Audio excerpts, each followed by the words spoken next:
मग लौकिक प्रयत्न करण्यासाठी दादासाहेब खापर्डे हे मुंबईला गेले आणि कोल्हटकर हे शेगावला मठामध्ये आले. आता शेगावला मठामध्ये आल्यानंतर त्यांना असं समजलं की महाराज त्यांच्या पलंगावरती निद्रिस्त झालेले आहेत. कोल्हटकर त्यांच्या त्या पलंगापाशी त्यांच्या चरणापाशी खाली जमिनीवर बसलेले आहेत. मनामध्ये हेतू काय आहे की महाराजांना विनवणी करायची आहे की लोकमान्य टिळकांना ह्या खटल्यातून सोडवा. या राजद्रोहीच्या खटल्यातून हे आकसानी ब्रिटिशांनी हा खटला त्यांच्यावरती दाखल केलेला आहे. महाराज तर निजलेले आहेत आसनावरती, त्यांना उठवण्याची काही हिंमत नाही कोणाची. बाळाभाऊनी पण काही तसं दर्शवलं नाही की मी महाराजांना उठवतो वगैरे. महाराज झोपले. 3 दिवस महाराज झोपून राहिले आणि 3 दिवस त्यांच्या पायाशी अच्युतराव कोल्हटकर अन्न पाणी न घेता बसून राहिले. पहा किती कळकळ होती टिळकांविषयी अच्युतराव कोल्हटकरांना. इतकी कळकळ असल्याशिवाय कोणीही असं सत्पुरुषांच्या समोर सुद्धा ठाण मांडून बसत नाही. आणि मग 3 दिवस झाल्यानंतर महाराज आपल्या आसनावर उठून बसले आणि कोल्हटकरांना असं म्हणाले की तुम्ही आलोट प्रयत्न जरी केले तरी त्या प्रयत्नांना यश येणार नाही. सरकार न्याय पाळणार नाही. सरकार त्यांचंच खरं करेल आणि टिळकांना राजद्रोहाची शिक्षा ठोठावेलच. तुम्ही कितीही प्रयत्न करा, काही होणार नाही. असं महाराजांनी जेव्हा सांगितलं तेव्हा कोल्हटकर अतिशय व्यथित आणि चिंतित झाले. तेव्हा महाराज म्हणाले की काळजी करू नका, चिंता करू नका, त्याच्या केसालाही धक्का लागणार नाही, म्हणजे ब्रिटिश सरकार त्यांच्या जीवाला धोका पोहोचवणार नाही, असं महाराजांनी आश्वासन दिलं. आणि मग महाराजांनी एक भाकरीचा तुकडा किंवा एक अख्खी भाकरी अशी कोल्हटकरांच्या हाती दिली आणि त्यांना सांगितलं तुम्ही असेच मुंबईला जा आणि ही भाकरी लोकमान्य टिळकांना खायला घाला प्रसाद म्हणून. तो जरी दूर गेला कुठेतरी तरी ह्या भाकरीच्या बळावरती तो फार मोठी कामगिरी करणार आहे. तर हा प्रसाद तुम्ही त्यांना जरूर खायला घाला. कोल्हटकरांनी तो प्रसाद घेतला आणि भाकरीचा आणि ते मुंबईला आले. मुंबईला आल्यानंतर त्यांनी टिळकांची भेट घेतली आणि त्यांना हा समग्र वृत्तांत सांगितला. महाराजांची भेट कशी झाली, त्यांनी काय सांगितलं आणि तुमच्यासाठी हा भाकरीचा प्रसाद त्यांनी पाठवलेला आहे.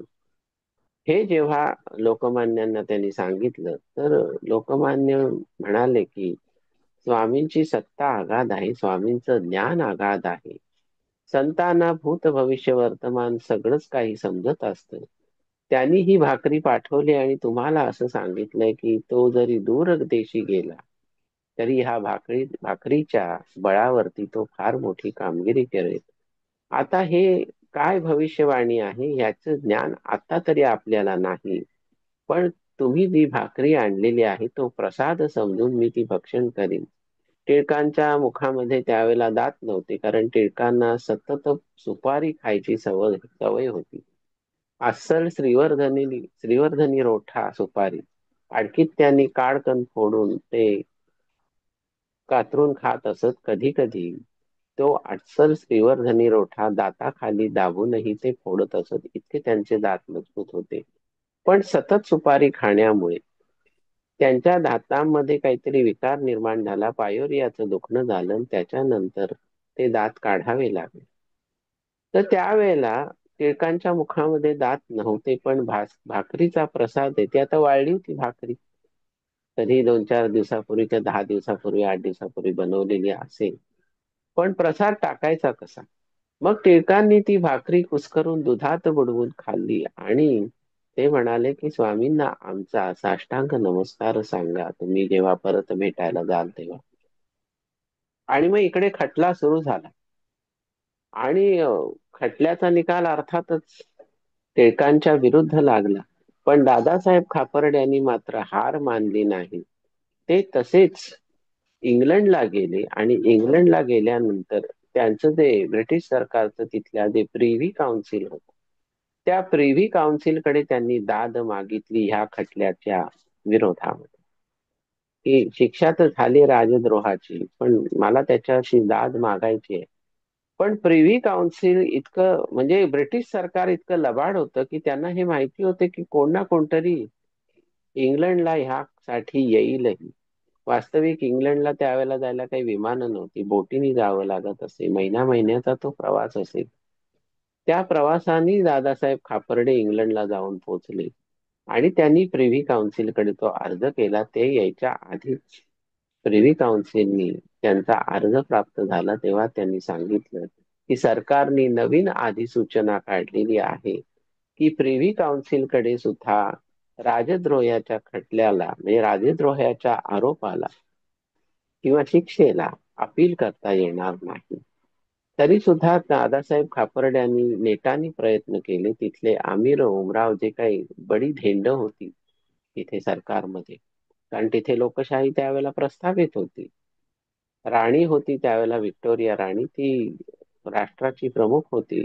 आणि सर्व दूर जे ब्रिटिश साम्राज्य ह्या जगतावर पसरलेलं होतं की ब्रिटिशांच्या साम्राज्यावर कधीही सूर्य मावळत नाही, ही त्यांची दर्पोक्ती होती. त्या पद्धतीने त्यांनी जवळपास अर्ध्यापेक्षा जास्ती जग त्यावेळेला ब्रिटिश सत्तेने व्यापून गेलेलं होतं. त्यांचा शब्द अंतिम होता. मग प्रिव्ही काउन्सिलनी ह्यांचा अर्ज फेटाळला. तरी सुद्धा महिना दीड महिना तिथे ह्याच कारणासाठी, काही टुरिझम साठी गेले नव्हते, मौज मजेसाठी दादासाहेब खापर्डे गेले नव्हते. ते केवळ ह्याच एका चिकाटीपोटी तिथे ठाण मांडून बसले होते की नाही, आम्हाला काहीतरी न्याय पाहिजे. पण त्यांचे सगळ्या मागण्या ब्रिटिश सरकारने धुडकावून लावल्या आणि मग त्या राजद्रोहाच्या शिक्षेवरती शिक्कामोर्तब झालं. आणि मग त्यांना शिक्षा काय ठोठावली तर 6 वर्ष काळ्या पाण्यासाठी, काळ्या पाण्याच्या शिक्षेसाठी, त्याला काळ्या पाण्याची शिक्षा म्हणत असत त्या काळी, मंडालेला, म्हणजे ब्रह्मदेशामधल्या मंडालेला टिळकांना पाठवून दिलं. मंडालेच्या तुरुंगात त्यांना डांबून टाकलं ब्रिटिश सरकारने. हेतू काय होता की हा प्रमुखच मुळी ह्या सगळ्या राजकारणाचा, ह्या स्वातंत्र्य चळवळीचा जर कैदेमध्ये त्यांनी सडक ठेवायचा की मग इकडे सगळाच समाज पुन्हा गलितागात्र होईल, आपल्या साम्राज्याला जाब विचारणारा कोणीही उभा राहायची शक्यताच नाही, म्हणून ही कृती केली गेली. मग आता टिळक मंडालेच्या तुरुंगामध्ये गेलेले आहेत, त्यांना काही सश्रम कारावासाची शिक्षा नव्हती. आणि मग टिळकांच्या विनंतीप्रमाणे त्यांचा जो व्यासंग, टिळकांचा अतिप्रचंड व्यासंग होता, त्यांनी काही ग्रंथ मागवून घेतले आपल्या स्वतःच्या घराच्या लायब्ररीतनं ब्रिटिश सरकारच्या मार्फतच. आणि ते त्यांना यथावकाश ते बोटीनी, ब्रह्मादेशात मंडालेला सह बोटीनी जावं लागत असे. तर ते आले त्यांच्या तिथे ग्रंथ आणि त्यांचा व्यासंग सुरू झाला. आणि त्याच 6 वर्षाच्या कालावधीमध्ये टिळकांनी एक प्रचंड ग्रंथ निर्माण केला, तो म्हणजे गीता रहस्य. आणि ह्या गीतेवरती जी भाष्य अनेकांनी केलेली आहेत, कोणी कर्मपर लावली, कोणी द्वैतापर लावली, कोणी अद्वैत पर लावली. ह्या पद्धतीने अनेकांना जसं जसं वाटलं त्या त्या पद्धतीने त्यांनी गीतेची मांडणी केलेली आहे, म्हणजे गीतेवरती भाष्य केलेलं आहे. त्याच पद्धतीने टिळकांनीही गीतेचा अभ्यास करून त्याच्यावरती गीता रहस्य हा ग्रंथ निर्माण केला. आणि सगळ्यांच्याच त्यावेळेला लक्षात आलं की ही बातमी तर, पत्र तर येत होती ना, पोहोचली बातमी सगळीकडे. आणि टिळकांच्याही हे लक्षात आलं की गजानन महाराजांनी जो भाकरीचा प्रसाद पाठवला होता, तेव्हा कोल्हटकरांना काय म्हटलं होतं की हा भाकरीचा प्रसाद लोकमान्यांना खायला घाला. ते जरी दूर जात असले तरी तिथे या भाकरीच्या बळावरती ते फार मोठी कामगिरी करतील. आणि मग हे जेव्हा गीता रहस्य हा ग्रंथ निर्माण झाला आणि तो असा अलौकिक अद्वितीय असा ग्रंथ सिद्ध झाल्यानंतर टिळकांची जी काही प्रज्ञा होती, म्हणजे अफाट बुद्धिमत्ता होती. वास्तविक टिळकांचं जेव्हा निधन झालं 1 ऑगस्ट 1920 साली, तेव्हा ब्रिटिश सरकारने असा आग्रह धरला होता की ह्या माणसाचा मेंदू आम्हाला काढून घ्यायचा आहे. कशासाठी तर तो ब्रिटनला पाठवून तिथे ते विज्ञान त्या काळी होतं. त्यांना त्या मेंदूचा अभ्यास करायचा होता की एवढी प्रकांड बुद्धिमत्ता येते तरी कुठून, असं काय त्या मेंदूमध्ये वैशिष्ट्य आहे. पण अर्थातच जनसामान्यांचा आणि राजकारणाचा रेटा एवढाच होता की ब्रिटिश सरकारचं हे मनोरथ की टिळकांचा मेंदू काढून घेणं हे साध्य झालं नाही. आणि ते साध्य नाही झालं तेच बरं झालं, कारण मग ते अतिशय विचित्र गोष्ट ती झाली असते आणि ती लोकांनी होऊ नाही दिली नसती. ती ही पुढची गोष्ट झाली 1920 सालची. पण टिळकांची जी लहानपणापासून प्रकांड बुद्धिमत्ता होती, प्रज्ञा होती, त्यांच्या बुद्धिमत्तेपुढे काहीच मुळे उणं न, म्हणजे काहीच, प्रत्येक गोष्ट उणीच वाटत असे इतकी त्यांची बुद्धिमत्ता होती. त्या बुद्धिमत्तेला अनुसरूनच हे जे गीता रहस्य त्यांनी लिहिलं, ते आजही अभ्यासकांना आव्हान देणारा तो ग्रंथ आहे की अरे किती आपण त्याचा अभ्यास केला तरी सुद्धा आकलनाच्या पलीकडचा तो ग्रंथ आहे, इतकी ती टिळकांची बुद्धिमत्ता होती. मग हीच मोठी कामगिरी ह्या भाकरीच्या प्रसादांनी टिळकाच्या हातून घडली, हे महाराजांनी भाकीत आधीच केलेलं होतं. आणि मग यथावकाश 6 वर्षांनी टिळकांची त्या कैदेतनं सुटका झाली. टिळक परत इकडे आले आणि मग केसरी पत्रामध्ये त्यावेळेला केसरीचे जे संपादक होते टिळकांच्या अनुपस्थितीत, त्यांनी अग्रलेख लिहिला की लोकमान्य टिळकांची बंधमुक्तता. तर टिळकांनी दाखवलं, त्यांनी हा अग्रलेख उद्याच्या केसरीमध्ये छापायचा आहे. आणि टिळक आले सुटून त्यावेळेला अक्षरशः पुण्यामध्ये दिवाळी साजरी केली गेली, मिठाया वाटल्या गेल्या आणि अक्षरशः दीपोत्सव म्हणजे पणत्या उजळून दीपोत्सव साजरा केला गेला. की एवढ्या 6 वर्षाच्या शिक्षेनंतर आलेले आहेत आणि ते सुद्धा मंडाले सारख्या काळ्या पाण्याच्या शिक्षेवर गेले. तर टिळकांनी तो अग्रलेख वाचला आणि ते म्हणाले अग्रलेख ठीक आहे, फक्त अग्रलेखाचं शीर्षक बदला. लोकमान्य टिळकांची बंधमुक्तता असं शीर्षक नको, अतिशय सोपं सुटसुटीत शीर्षक मी सुचवतो की टिळक सुटले. व लोकमान्यांनी त्या अग्रलेखाला टिळक सुटले असं नाव दिलं आणि तो अग्रलेख पुढे प्रसिद्ध झाला. आता ही अकोल्यामध्ये लोकमान्य टिळकांनी शिवजयंतीच्या उत्सवाला जे प्रदीर्घ असं भाषण केलं, अनेक मुद्द्यांना स्पर्श करत, की स्वातंत्र्याच्या साठी कसं काय कार्य करायला पाहिजे इथपासून शिवाजी महाराज, समर्थ रामदास स्वामी, गजानन महाराज इथपासून सगळे मुद्दे त्यांनी त्याच्यात घेतले. टिळकांची प्रत्येक व्याख्यान यांचा संग्रह आजही उपलब्ध आहे आणि त्या संग्रहामध्ये हे व्याख्यान समाविष्ट केले गेलेलं आहे. 4 मे 1908 रोजी अकोला येथे शिवजयंतीच्या उत्सवाला टिळकांनी जे भाषण केलं, ते ते टिळकांच्या भाषणांचा जो संग्रह आहे त्याच्यामध्ये आपल्याला आजही पाहायला मिळतं. ज्यांना उत्सुकता आहे त्यांनी ते जरूर वाचावं. ते मोठ्या मोठ्या लायब्रऱ्यांमधनं ते खंड आहेत व्याख्यानाचे उपलब्ध, ते तर वाचलेच पाहिजेत की काय त्या काळची परिस्थिती होती, काय विचार होते लोकांचे, कशी त्यावेळची बोली भाषा होती, कसे भाषेमधले अलंकार होते, ह्या सगळ्याचा समग्र अभ्यास आणि गीता रहस्याचाही समग्र अभ्यास केला तर पुष्कळ काही आपल्याही ज्ञानामध्ये भर पडेल, ह्याबद्दल शंकाच नाही. तर असो, ही 15व्या अध्यायातली अतिशय सुरस अशी टिळकांची कथा आपण ऐकली, लोकमान्य बाळ गंगाधर टिळक यांची. आणि महाराजांनी काय भाकीत वर्तवलं होतं की राष्ट्रप्रेमी पुरुष, स्वातंत्र्यासाठी झटलेला पुरुष म्हणून तर टिळक ओळखले जातील, पण गीता रहस्याच्या रूपाने यावत चंद्र दिवा करो अशी त्यांची दिगंत कीर्ती ह्या कल्पांतापर्यंत सुद्धा राहील, असंही भाकीत महाराजांनी वर्तवलं होतं. आशीर्वाद होता तो भाकितापेक्षा. आणि खरोखरच लोकमान्यांचं नाव आजही निघतं. लोकमान्यांबद्दल आजही अनेकांना, जरी नवीन पिढी असली तरी सुद्धा बऱ्याच लोकांना आदर आहे आणि कुतूहल तर त्याहून आहे की काय हा थोर पुरुष होता. असो, ही सगळी कथा आपण ऐकली. आता आपण आणखीन एका चरित्राकडे वळणार आहोत, ते म्हणजे धार कल्याणचे रंगनाथ महाराज.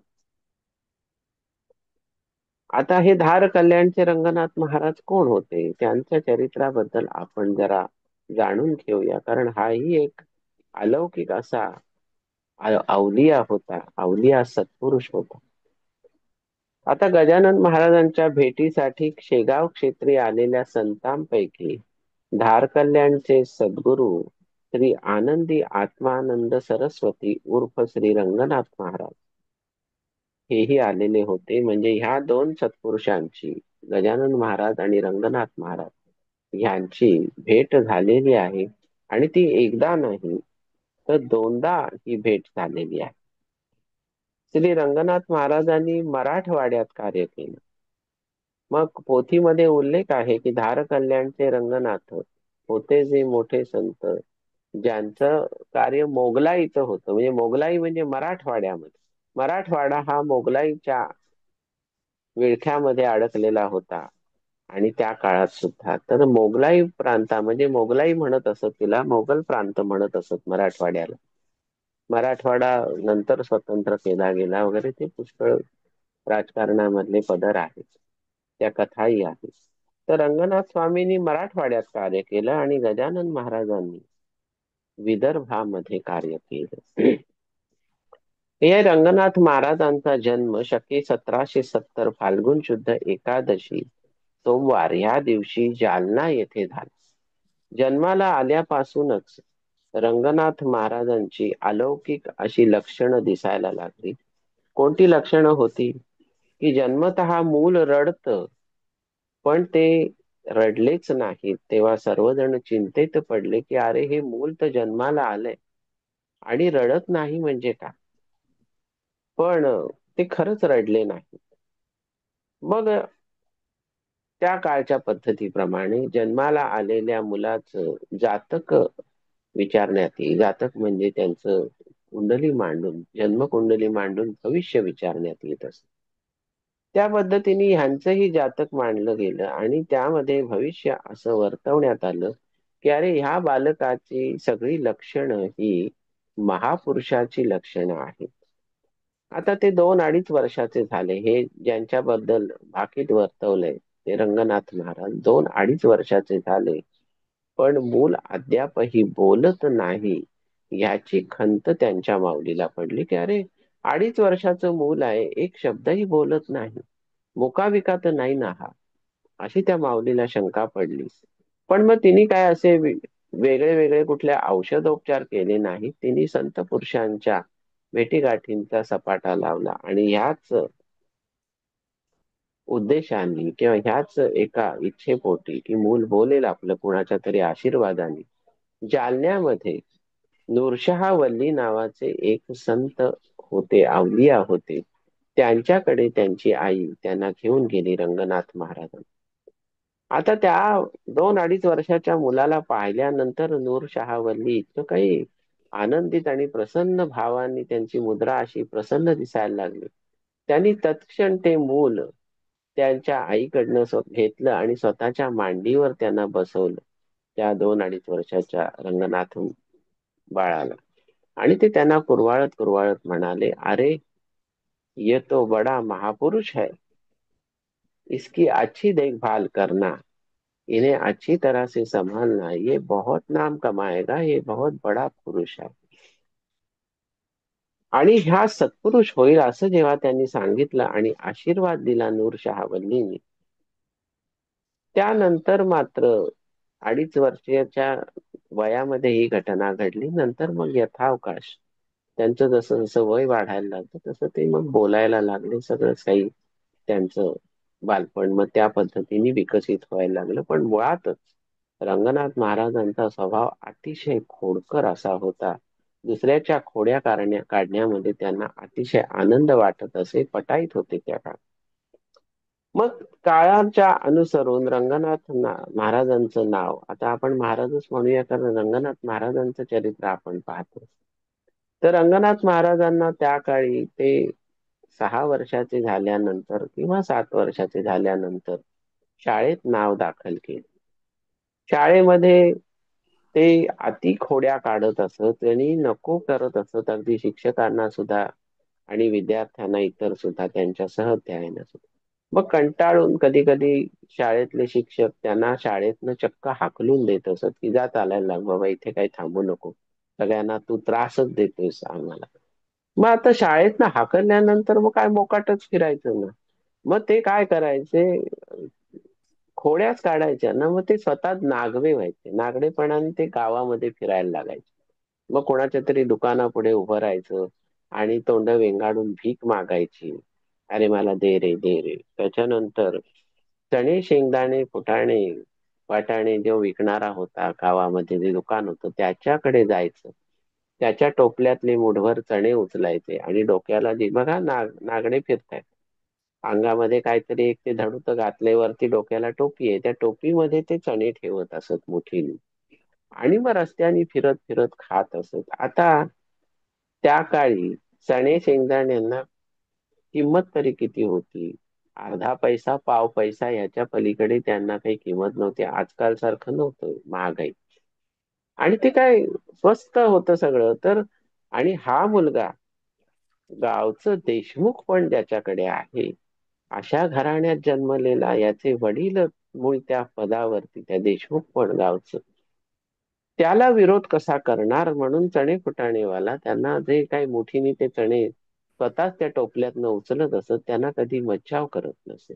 देशमुखांच्या मुलाला आपण काय मज्जाव करणार, उद्या आपल्या धंद्यावरती टाच यायची, ही भावना असेल त्याच्यामध्ये. कदाचित ते लहान मुलं आहे, त्याला प्रेम असेल त्याच्याबद्दल म्हणूनही असेल.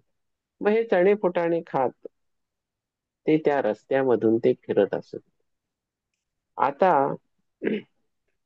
अशा त्यांच्या स्वैर वागण्यात साहजिकच आपण अनेक संत चरित्रात हे बघितलंय की लोक त्यांना वेडा रंग्या म्हणून ओळखायला लागले. अरे देशमुखांचा आहे पण वेडा आहे हा पोरगा. पण त्रास द्यायची हिंमत नव्हती कोणाच्यात, कारण घरामध्ये त्यांच्या देशमुखी होती, म्हणजे अधिकार पद होत. जशी पाटीलकी तशीच देशमुखी ही घराण्यामध्ये होती. मग सामाजिक दृष्ट्या प्रतिष्ठित अशा देशमुख घराण्यातला त्यांचा जन्म असल्या कारणाने रंगनाथांना त्यांचं वेडेपणाचं वागणं, वाटेल तिथं फिरणं, कोणाचंही काम करणं, आता देशमुखांना पत होती काहीतरी, कोणाही सोम्या गोम्याचं काम देशमुख कधीच करत नसत. ते त्यांची पातळी सोडून समाजाच्या खालच्या पातळीत कधीच येत नसत. पण इथं तर रंगनाथ महाराजांनी सगळाच धरबंद सोडला होता. जणू काही त्या काळच्या पद्धतीप्रमाणे घराण्याची आबरू वेशीवर टांगायला हे निघालेले होते, असंही लोक बोलत असत.